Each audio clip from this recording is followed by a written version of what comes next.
Hi. We're reading the story. We're on page 111. We were still on Gideon. Now, Gideon had just told the soldiers, "Get up," he said. "The Lord has given the Midianite camp into your hands."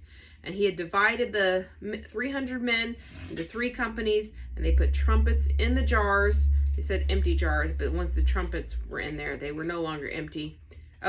Placed trumpets and empty jars in the hands of the men, and they put torches inside the jars. So once the jars had torches in them, then they were no longer empty. Now, he said, "Watch me and follow my lead, and when I get to the edge of the camp, do exactly as I do. When I and all who are with me blow our trumpets, then from all around the camp blow yours and shout, 'For the Lord and for Gideon!'" Oh, yeah, we said that part, didn't we? Gideon and the 100 men with him reached the edge of the camp at the beginning of the middle watch, just after they had changed the guard. They blew their trumpets and broke the jars that were in their hands. The 3 companies blew the trumpets and smashed the jars. Grasping the torches in their left hands and holding in their right hands the trumpets they were to blow, they shouted, "A sword for the Lord and for Gideon!" And for Gideon! I almost something in my throat. Woo. Eyes watering. Yes, he can't. I'm wondering if the Lord said to do that or if Gideon added on a little extra. This is on my name, you know. While each man held his position around the camp, all the Midianites ran, crying out as they fled.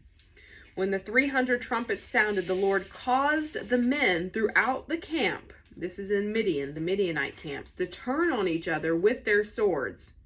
The army fled to Beth Shittah, toward Zererah, as far as the border of Abel Maholah, near Tabith. Or Tabith, don't know.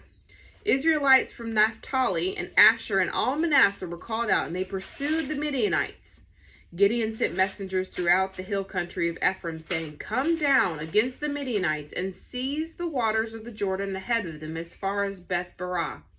So all the men of Ephraim were called out, and they seized the waters of the Jordan as far as Beth Barah. I wonder if you can see him spitting out little spittoons. Sorry. They also captured 2 of the Midianite leaders, Oreb and Zeb. Well, they defeated Oreb at the rock of Oreb, interesting, and Zeb at the winepress of Zeb, also interesting.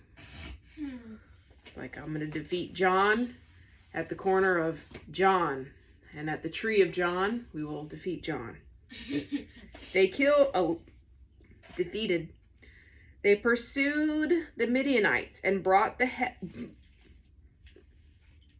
They pursued the Midianites. I see what you're about to say. And they pursued the Midianites and defeated them. And brought back a Caleb. Sorry. Don't want to be too much for our young listeners.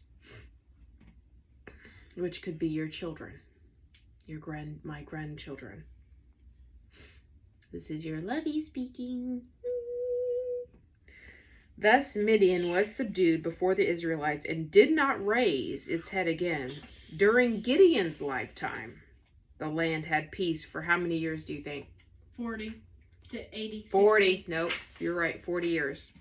No sooner had Gideon passed away than the Israelites again worshipped the Baals. They set up Baal Berith as their idol and did not remember the Lord their God, who had rescued them from the hands of their enemies that were on every side.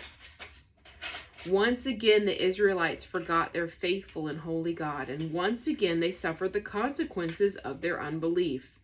Several Israelite leaders tried to keep enemies at bay with mixed results. No one had Gideon's daring success, but God was still working, and he sent an angel to make an extraordinary announcement.